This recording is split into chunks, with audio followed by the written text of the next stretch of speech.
Lucas, c'est ça? Oui. Et la dernière fois que t'es venu, c'était quand? La dernière fois que je suis venu, alors ça devait être une manif média. Je ne saurais pas dire. Honnêtement, je ne saurais pas dire. L'année, non? L'année, c'était l'année dernière, hein, c'est Ouais. sûr, avec Sylvain. Oui, j'essaye de venir quand même. T'es loin? Je suis de Normandie, moi. Ouais. Je viens de Lisieux. C'est un des derniers ronds-points gilets jaunes qui a tenu. Lisieux, ouais. C'était Jusqu'à quand? le rond-point de l'Espérance. Ah, il a tenu jusqu'à combien, Marie? Aide-moi un peu par contre. Pas forcément. On va dire 2021, à la fin du Covid. Ouais, mais très peu, parce qu'après, elle a été redémontée beaucoup. Ouais, voilà. Elle a été cassée 17-18 fois. À chaque coup, on l'a reconstruit. Par la police? Par de tout, honnêtement, de tout. Ah, il n'y a pas que la police qui... Non, il n'y a pas eu que la police. Il y a eu des jeunes qui ne comprenaient pas le lien avec le combat, on va dire, des gilets jaunes général. Le lien avec eux. Des jaloux. Et, Ah, des jaloux? Ouais, surtout des jaloux. Et les agriculteurs aussi, hein, étonnamment. Les agriculteurs? Oui, ouais, c'est sûr. Ils sont venus nous la dépouiller la nuit, donc voilà. Après différentes petites enquêtes, voilà, les agriculteurs Parce aussi. qu'elle a servi aussi un peu de refuge pour des gens dans le besoin. Voilà, donc elle elle était associée à peut-être trop de social, à tuer le social, on va dire. On aidait un peu des gens sur la cabane et ça ne devenait pas trop propre. Donc des gens nous la sont retirés pour la propreté, voilà. Donc, elle était cramée. Depuis quoi? Depuis au moins un an, elle est plus là? Oh, ça fait plus d'un an maintenant. Oui, c'est pour ça maintenant, ça fait beaucoup plus d'un an même. Hein. Je dirais que ça fait bientôt 3 ans qu'il n'y a plus du tout de cabane. Hein. Ouais. Donc Ouais, quelque part, en Normandie, à Lisieux déjà, c'est terminé, quoi. Lisieux, c'est terminé. Ouais. Les gilets jaunes, c'est terminé sur Lisieux. Il n'y a plus du tout de gilets jaunes qui s'en revendiquent, qui s'habillent en gilets jaunes et qui manifestent gilets jaunes. C'est fini total. Qu'est-ce qui se passe? Les gens sont résignés? Alors, à sont fatigués? Lisieux, beaucoup sont résignés et beaucoup ont rejoint souvent les rangs de la gauche quand même, hein, qui sont repartis voter, donc ils se sont fait rattraper par ceux qu'on voulait pas infiltrer. Ah. Bon, j'allais dire, ou alors ils l'étaient déjà, c'est-à-dire que c'est déjà des personnes qui étaient de gauche, qui venaient avec leurs idées. On venait tous avec les nôtres. Hein. Moi, je suis venu avec la liberté d'expression en point de mire, c'est-à-dire que moi, je venais, j'ai mis tout de suite un gilet jaune ananas. On soutient à Dieudonné, à la liberté d'expression, parce que moi, avant les gilets jaunes, j'étais déjà encadré par les CRS quand j'allais voir un spectacle d'humour. Ah bon? Alors j'aimais pas trop ça déjà. Donc avant les gilets jaunes, j'avais déjà été piqué un peu ciblé, dans mon fort intérieur, parce que je pouvais plus rire de ce que je voulais, au moment que je voulais, et ça m'a vraiment énervé, frustré. Donc les gilets jaunes, ça a été... Pour moi, j'ai pris ça comme un furon. Je me suis dit, ça y est, les gens ont compris, on dit pas ce qu'on veut, on va pas voir ce qu'on veut, on est... J'allais dire, même sous la royauté, on était mieux, parce que un roi, on peut le critiquer, on peut... Voilà. Aujourd'hui, on peut pas, on a un bracelet à la patte si on critique. Et t'avais fait des choses un peu particulières pour être surveillé par la police? Du tout, non, j'étais pas surveillé par la police. Non, alors, je m'explique. Ce qui est mieux, c'est que les spectacles de Diodo étaient encadrés par la police. C'est-à-dire qu'il faut se cacher. Alors, il y a toute une démarche déjà. Alors, moi qui n'aime pas, je fais tout à visage découvert. Faut se cacher pour aller voir Dieudonné aujourd'hui dans une démocratie. Alors, la démocratie, qu'est-ce que ça veut dire du coup? Pas la liberté dans tous les cas. Il fait régulièrement ses tournées et il faut se cacher pour aller voir. Et il faut se cacher pour aller voir un humoriste, parce que ça reste un humoriste, un artiste. Il déclare ça le jour même, c'est ça? Et il déclare ça, non. Par les réseaux sociaux. Maintenant, il faut être très calé Internet. Peu de temps avant, quoi. Très peu de temps avant. Ah bah oui, parce que sinon, les personnes auraient une tendance à lui retirer la salle assez rapidement. Et encore, il ne faut pas qu'il donne son nom, sinon c'est compliqué. Enfin voilà. Ça pourrait m'arriver à l'avenir de lui prêter un champ pour qu'il puisse faire encore des spectacles si ça va très loin. Si ça va vraiment trop loin. Je continuerai d'expliquer de toute façon ce qui se passe, parce que je peux pas. Moi, je lâcherai pas l'affaire sur la liberté d'expression. Je pense que pour répondre à quelqu'un, il faut au moins qu'il puisse dire ce qu'il a envie. C'est un minimum. Après, on peut lui répondre nous aussi comme on a envie. Et voilà, ça c'est un point d'honneur que j'y mets. Je suis quand même de la France de Brassens, de Brel, de Ferret, mais aussi de celle de NTM, de Sniper, de la Funky Family. Ça, tout ça, c'est très très différent, mais ça doit faire cohésion, parce que sinon on va pas s'en sortir, on va se taper dessus. Donc s'il y a des gens qui peuvent comprendre ça, que les politiques sont pas là pour qu'on soit bien ensemble, mais tout le contraire, qu'on se divise, on pourra peut-être faire quelque chose. Et ça commencerait, pour moi, de ne pas se faire administrer, d'arrêter de demander l'administration à ces gens cravatés. C'est-à-dire que si on y va par la gauche ou par la droite, ou même par l'extrême centre, parce qu'aujourd'hui il y a un extrême centre aussi, c'est peut-être même les pires, on va pas y arriver. Tout est devenu extrême. Tout est devenu extrême, voilà. Donc j'aimerais cesser ça, que la France tombe pas dans le panneau. Elle n'est jamais tombée du reste, mais j'aimerais pas qu'elle tombe dans le panneau de la guerre facile. Voilà, faudrait pas tomber dans une guerre civile. Tout le monde se met dessus, dessus, ça pas trop d'intérêt. Voilà. Là, aujourd'hui, t'es venu parce que t'avais envie de saluer Dan, c'est ça déjà? Te saluer aussi, saluer ton travail. Alors, on le fait pas souvent. Je pense qu'on le fait pas assez. Il y en a qui essaient de te saluer. On sait pas trop d'ailleurs. Peut-être ceux qui te suivent savent peut-être même pas comment agir spécialement avec toi des fois, parce que tellement différent que forcément on a forcément une approche qui doit être autre avec toi, vu que t'es pas le même que tout le monde non plus. T'as ta façon de filmer. Tu filmes qui t'as envie au moment que t'as envie. Et c'est pour ça que moi, c'est ce qui m'attire. Ouais. Je vois vraiment la liberté totale. Là, t'es pas, voilà. J'entends des fois parler de toi. Tu serais trop de droite si tu vas à une manif média, ou trop de gauche si tu vas à une manif avec un drapeau palestinien. Encore une fois, c'est toujours extrême. Voilà. Le fait d'aller voir ce que tu as envie au moment que tu as envie, sans te faire diriger par quiconque, ça plaît pas. Voilà. Donc moi ça me plaît. Moi ça pour le coup ça me plaît. Au moins ça fait, j'allais dire, ça fait jaser. Et c'est bien. Attends qu'on parle, on se tape dessus. On peut en savoir plus sur toi, tu travailles quelque part. Alors moi je suis pas de problème. Indépendant. Moi je suis un bouilleur de cru quasiment, je suis distillateur caviste. Donc voilà. Je fabrique du Calvados en Normandie et des fois je me définis pour rigoler un peu comme un terroiriste. Voilà. J'essaie de mettre en avant mon terroir, de ce qu'il a existé, de ce que j'ai connu, c'est-à-dire les vaches dormantes sous pommier, avec des pommes, et puis tout ce qui va avec, quoi, la région, le poisson, la biodiversité, et voilà, sans être écolo et sans être dans un parti écologiste ou de gauche. Voilà. Syndicat ? Ni syndiqué, non, je fais, c'est-à-dire que je vais à la pêche, Ouais. je prélève du poisson, on mange notre poisson, il a bien mangé. Et c'est comme ça que j'agis. C'est la campagne. C'est la campagne autour de vous. Ouais. De toi, de vous. C'est la campagne autour de Lisieux, c'est vraiment le bocage normand, hein, c'est le Pays d'Auge, le cœur du Pays d'Auge. J'aimerais qu'il reste comme ça, c'est-à-dire que malheureusement avec l'Europe et tout ça, nos agriculteurs en Normandie ont des tendances fâcheuses à labourer les fonds de vallée, ont lessivé les sols. Et donc on n'a plus de poissons en Normandie, on a des labours de maïs comme en Allemagne, comme dans le sud de la France, comme partout. Et on a perdu de la biodiversité, ça, force est de le reconnaître. Hein. On peut reconnaître pas le combat écologique, mais la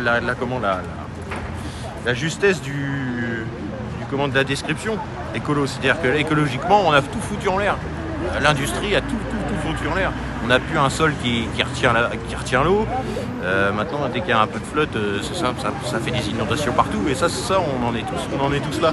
Tous les sols sont tassés. Et à la Normandie, c'est pareil que partout. Quoi. Ça subit les impacts climatiques plus qu'avant. Pour ce qui concerne un combat, peut-être celui que tu mènes, déjà même quand tu viens ici à Paris, quand tu parles aussi de ce qui s'est passé sur le rond-point de Lisieux, comment sont les Normands? Comment autour de toi, les gens que tu connais, ou ceux qui venaient au rond-point, ou ceux qui pouvaient venir à Paris? Parce qu'ici à Paris, là, tu as Dan qui vient et qui se demande où sont les gilets jaunes. Toi, tu sais où ils sont? Ils ont été fatigués, usés, ils sont pas loin. Comment tu vois les choses? C'est un peu ça. Hein. Il y a une sorte de division de politique, ça je l'ai déjà dit. Oui, chacun est reparti dans son petit camp. Donc ça en a quand même retiré. J'allais dire, on peut retirer quasiment 50% là, hein, au moins. Par la manipulation, par la manipulation, les gens qui sont repassés. Voilà, l'infiltration. Ou non, hein, mais ceux qui étaient vraiment de gauche et vraiment de droite et qui ont été votés Marine Le Pen ou alors Mélenchon, enfin peu importe, le dernier, ceux qui ont fait les castors, on va dire. Alors, aussi, là tout ça c'est parti parce que forcément ça leur correspond plus du tout aujourd'hui. Ouais. Après le reste, moi je pense qu'ils sont partis faire autre chose, c'est-à-dire que ça leur a moins ouvert les yeux. Le mouvement des Gilets jaunes a ouvert les yeux sur les possibilités. On n'est pas coincé quoi, en fait. Et je suis un peu, je pense qu'on était 2-3 sur ce ton-là à essayer de parler pour donner cette ouverture aux gens qui voient, qui s'arrêtent d'avoir leurs œillères et c'est le monde il n'est pas comme ça sur deux plans. Et du coup je pense qu'on leur a ouvert un peu les yeux, du coup ils sont partis peut-être faire leurs choses et j'allais dire faire leur expérience par eux-mêmes. Voilà, toi ça leur a servi, ils n'étaient pas forcément là pour continuer. Non, parce que certains ont changé de métier aussi, donc je pense que ça leur a servi de rampe de lancement peut-être. Certains étaient peut-être au fond d'un trou et ça leur a permis de relever. Ça c'est sûr, sur Lisieux c'est certain. Ça leur a, au moins même ne serait-ce que de la cohésion, leur rapport humain tout simplement aussi. Tu vois, c'est du côté positif, c'est les gens qui vont dire ils sont plus là, c'est négatif, ils pourraient continuer de venir. Pas tout le temps. Non, on peut pas. On pourrait pas. Non, ça serait pas juste parce que il y a aussi beaucoup de cohésion sociale qui s'est faite et il y a des personnes qui sont sorties de la misère, je pense réellement. On été vraiment aidés par des gilets jaunes et se sont entraînés eux-mêmes et pas que du négatif. Quelque part, on parle de personnes qui peut-être après sont toujours en train de vouloir changer les choses, se changer ou être peut-être encore dans une lutte sans être forcément dans la rue. C'est ça. Ouais. Je pense que certains se sont changés eux-mêmes et par ce biais-là, du coup, arrivent à un petit peu changer l'ambiance quoi, générale. Ouais, je crois aussi. Alors c'est trop binaire malheureusement. Il aurait fallu que ça soit un peu plus, mais il y a quand même un peu de ça. Donc tu peux rencontrer chez toi des gens qui pensent un peu comme toi, enfin pas complètement non plus, mais qui raisonnent un peu, qui sont là pour faire évoluer les choses, quoi. Oui, ouais. Et la crise Covid après Gilets jaunes a voulu ça un peu plus. On a regagné, je pense, un groupe qui a compris, quoi. J'allais dire, qui a compris les choses, les manipulations et certaines manipulations. Ouais. Ouais. Donc les Français se laissent pas faire. Non, du tout. Mais voilà, on voit par le biais d'autres médias, pas le tien, mais on a l'impression que la seule façon de ne pas se laisser faire, c'est d'aller manifester et d'aller taper sur des flics. Et à mon avis, c'est la pire, et c'est là qu'on se laisse faire le plus, parce qu'on est en mauvais rapport. Des fois, tu essaies de l'exprimer, mais c'est-à-dire que là, on est forcément en rapport, puisqu'on est en conflit. Ouais. Le mieux, si on les aime pas, c'est de ne pas en avoir du tout. Ouais. Bon, bah alors là-dessus, moi, ça, on se rejoint largement, parce que c'est sûr. On n'est pas forcément raccord si on n'est pas là, justement. On peut travailler en dessous. Ouais. Faut savoir que la vraie résistance française, si un jour il y en a une, elle n'avait pas les mobiles, elle n'avait pas les portables, et elle se parlait pas au fort comme ça, elle a été cachée. Voilà. Ça là-dessus, je suis sûr. On peut dire qu'il y a différentes formes de résistance. Il y a différentes formes, mais bien sûr. Et puis les résistants qui pensent résister avec la technologie aujourd'hui sur eux, s'ils ont ne serait-ce qu'un peu de violence en eux, d'avoir envie d'une comment on appelle ça, d'une révolution. C'est qu'un doux rêve, hein. Avec la technologie d'aujourd'hui, il faudrait qu'ils soient un petit peu plus malins, peut-être. Et je dis bien encore peut-être s'ils étaient plus malins, mais je pense que non, les portes sont assez bien fermées, le système est assez bien fait pour pas que ça ne puisse arriver, que ça ne repuisse arriver, quoi. Quand tu vois ce que des fois je peux filmer ou ce qui se passe ici avec Dan, ça t'intéresse de voir ce qui se passe en Paris. Mais moi je passe, c'est peut-être le côté pas terrible, je passe des heures à regarder tes vidéos le soir. Ouais, je repasse, chaque personne je les écoute sincèrement, et parce que je sais qu'il y a des témoignages qui sont... oui, il y a des témoignages qui sont importants pour moi et que je peux remettre en avant aussi à travers les réseaux. Ouais. Je les reposte aussi, voilà, je reposte des petites choses, des fois je recale des petits... Et puis, les mots de certains sont des fois bons à la parole, c'est-à-dire qu'on peut les reprendre largement et ils sont très bons à utiliser, donc c'est très bien. On s'était déjà vu physiquement ? On s'est revu à un hommage au moins une fois. La seule fois qu'on s'est parlé le plus, c'était l'hommage à Neigé. Ouais. On s'était vu. Et puis, alors, moi je t'ai croisé souvent parce qu'on a la même façon. Toi tu filmes, mais moi je me manifeste et je suis rarement au milieu du peloton.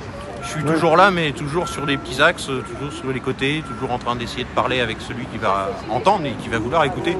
Mais comme j'essaie de ne pas te mettre dans ce conflit qui fait qu'il n'y a plus rien, il n'y a plus personne à écouter, j'essaie souvent d'être un peu sur les travers et essayer de m'expliquer avec la population. Mais voilà, vraiment, je tiens à parler aux personnes qui sont un peu dans le sens de comprendre, quoi. Voilà. Là où tu travailles, là, vous êtes plusieurs, tu fais toi-même ton calva ? Ah non, du tout. Alors je travaille pour quelqu'un, non. Ouais. Mais vous faites du vrai calva alors ? C'était un peu joli, mais je fais du vrai calvados, oui, je fais du vrai calva. Ouais. C'est pas du calva fait en main, enfin je veux dire, comment dire, c'est artisanal plutôt ? Alors non, c'est pas artisanal, mais je vais défendre un peu. Ouais. C'est-à-dire que le côté industriel ne retire pas le côté artisanal, parce que de toute façon on a exactement la même méthode. C'est un alambic charentais, et on fait de la double distillation. Donc c'est du cidre, hein. On parle de la pomme, du calvados. Oui. Donc on distille du cidre. Oui. Et une fois ce cidre distillé, on récolte un alcool qui est entre 30 et 40. Et cet alcool-là, on le redistille. On appelle ça de la double distillation. Après, on tire le cœur de l'alcool de ça. Et là, on a le calvados. Et après, on met en vieillir en fût de chêne. Les cahiers des charges sont très très compliqués là-dessus. C'est vraiment très précis. Et à partir de 2 ans, c'est de la fine. À partir de 4 ans, c'est un VSOP. Et ainsi de suite. On a des âges. Mais on a exactement la même méthode de travail que le petit producteur d'antan qui avait son petit pommier, sa petite couille qui passait. Combien, là, là, c'est une entreprise où on est à peu près une trentaine de salariés. Parce que je travaille pour une marque, mais elle regroupe plusieurs marques. Ça a été racheté en fait. Okay. En Normandie, souvent l'industrie tout doucement a racheté. En fait, il y avait des droits de couilles avant, pour revenir le caleux. Et en fait, tout doucement, les industries ont racheté les droits. C'était comme des quotas de lait pour les petits agriculteurs. Ouais. Ils ont racheté en fait ce droit de distillation, et avec ce droit de distillation, ils peuvent distiller tant d'alcool par an. Et maintenant, je ne suis pas sûr, mais ça serait à gratter, parce que là j'ai pas vérifié l'info, on aura le droit à 50 litres d'alcool pur par personne. Donc on a chacun le droit de distiller, si on a envie de distiller soi-même, on peut le faire chez nous et garder ça chez nous en fût. jusqu'à 50 litres d'alcool pur déclaré, forcément, ça se déclare, mais maintenant ça peut se c'est faire. parce que tu travailles dans la boîte ou tout le monde peut le faire ça? Non, tout le monde peut le faire. Alors là, c'est à la gratter, loi. faut aller vérifier parce que l'information est peut-être pas sûre, mais voilà, semblerait qu'on puisse avoir distillé de l'alcool pour nous et de le faire vieillir chez nous. Voilà. Alors après, ça, on peut appeler ça comme on veut, hein, du Calvados si c'est de la pomme, de la vodka si ça vient du blé ou d'herbe, et ainsi de suite. Voilà. Et vous récupérez, là où tu travailles, vous récupérez les pommes? On récupère, ouais, c'est de A à Z là par contre. Ouais, ça. On a une décidrerie qui fonctionne avec nous et on a vraiment des pommes du Calvados parce qu'on fait des AOC. C'est-à-dire qu'on fait vraiment des pommes du Calvados Pays d'Auge et voilà. Et ça part en c'est France de A à à Z. l'étranger ou juste ça reste... Beaucoup à l'étranger, la Russie beaucoup, énormément, encore aujourd'hui, hein, n'en déplaise à ceux qui... Voilà, les frontières sont pas fermées, loin de là, juste qu'il y a l'Estonie, et du coup l'Estonie a pris 40% depuis la guerre par rapport à la Russie, donc c'est bien que l'alcool passe encore, mais que voilà. Non, et même avec Trump, le grand sauveur pour certains, pour moi c'est que un grand pion, mais même avec Trump, ça va bien se passer, les alcools, oui. Ouais.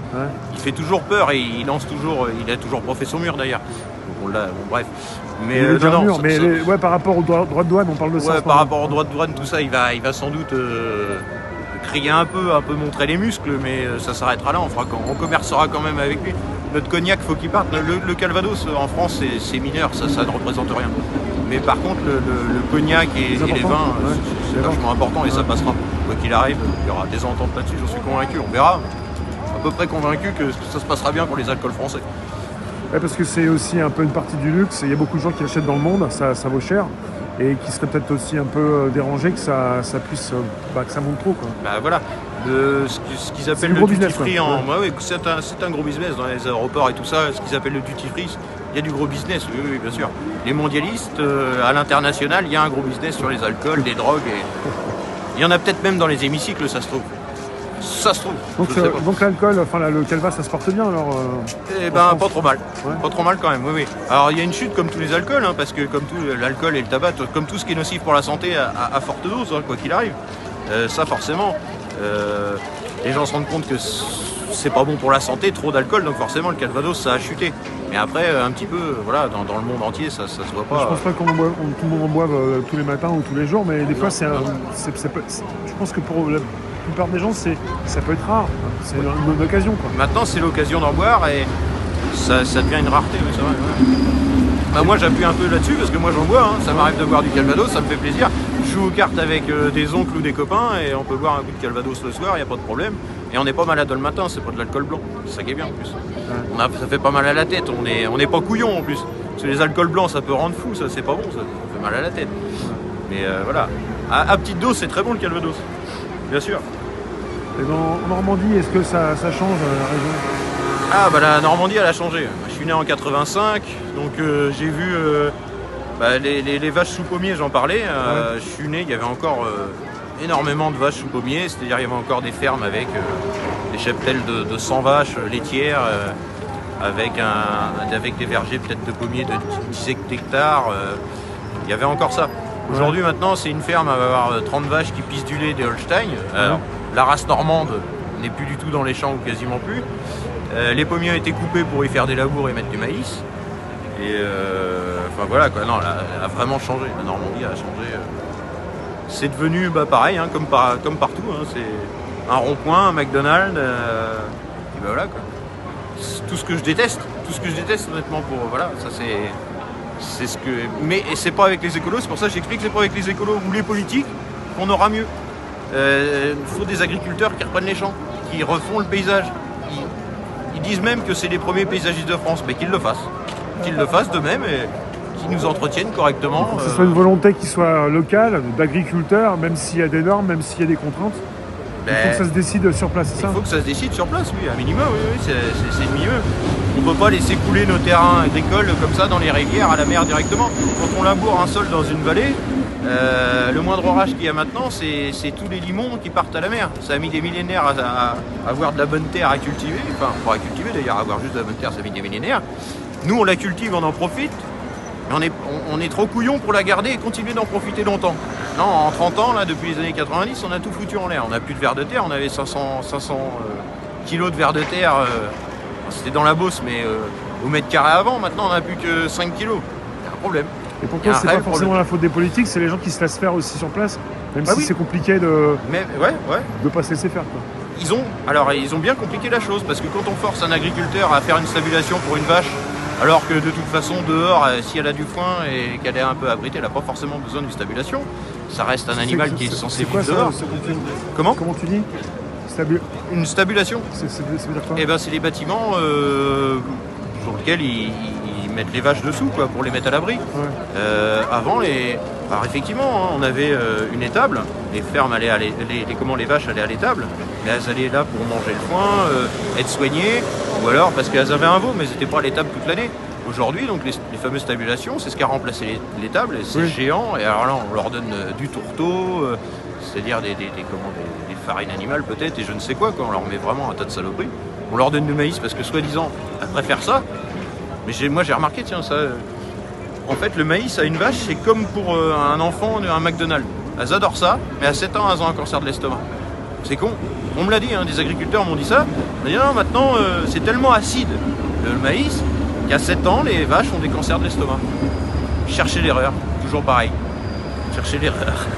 Alors que si elle mange donc ce qu'elle veut, hein, une vache, si on la laisse dans un champ, elle mange ce qu'elle veut comme herbe.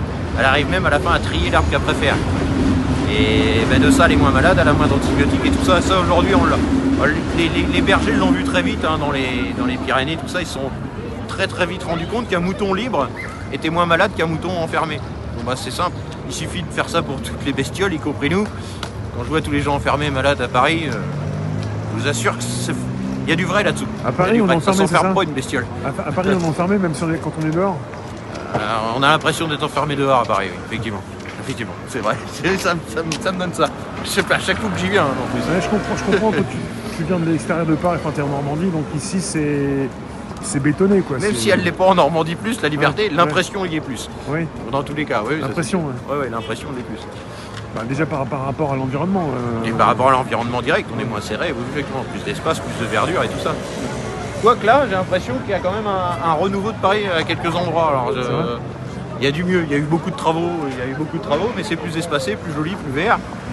Pas forcé de le reconnaître aussi quand même. Le futur, tu vois ça positivement alors j'ai l'impression. Oui. Ah oui. Tu connais certainement, il n'y a pas que toi, mais il y a des gens aussi comme toi qui sont dans l'action. Ouais. Qui font des choses ou qui refusent, peut-être qui refuseraient de faire certaines choses. Puisque il y a trop de laisser aller. Voilà. Quoi. Ça, dans le refuge, j'en connais qui vont arrêter de faire certaines choses, je suis sûr. Après, dans le combat, sûrement pas. Dans le changement des choses, un petit peu peut-être, mais encore pas assez. Hein. Parce que moi, j'ai pas de grand combat, mais j'essaye de... C'est des conneries, hein, mais... Enfin, c'est pas des conneries, mais je fais des restants de marché des fois. Oui. Donc, quand je travaille, le midi, j'ai ma pause, et le midi, à ma pause, je vais boire mon café, et puis il y a un peu à marcher, je vais faire les restants, je vais voir ce qui reste. Je récupère, s'il y a des choses à récupérer qui sont là, je ramène ça le soir, tiens, on les mange avec mes gosses et ma femme, et si j'en retrouve, je redonne. Donc voilà, c'est pas grand-chose, mais voilà, donner à celui qui a faim, moi je me dis, c'est déjà pas mal. Voilà, et j'ai pas encore été voté à gauche pour ça en plus, et j'ai déjà aidé. Voilà, pour moi ça me semble important de se bouger, de se manifester quand il est temps. Alors, pas se faire vacciner pour un café assis debout, ça serait bien aussi, mais là on n'en est pas là. On n'en est pas là. Bah voilà, ça m'a fait plaisir de te parler un peu 5 minutes. Je vais y retourner. Merci quand même. beaucoup. Merci. Je vais repartir en promenade. Je vais causer avec 2-3 que je connais quand même là encore. Merci pour ton témoignage. Je vais te laisser continuer ce que tu fais et ce que tu fais bien. Continue. Hein. Quand on fait quelque chose, faut le faire bien. Alors continue comme ça, c'est parfait. Merci de me suivre. Merci. Salut tout le monde. Alors là, c'est de la provocation.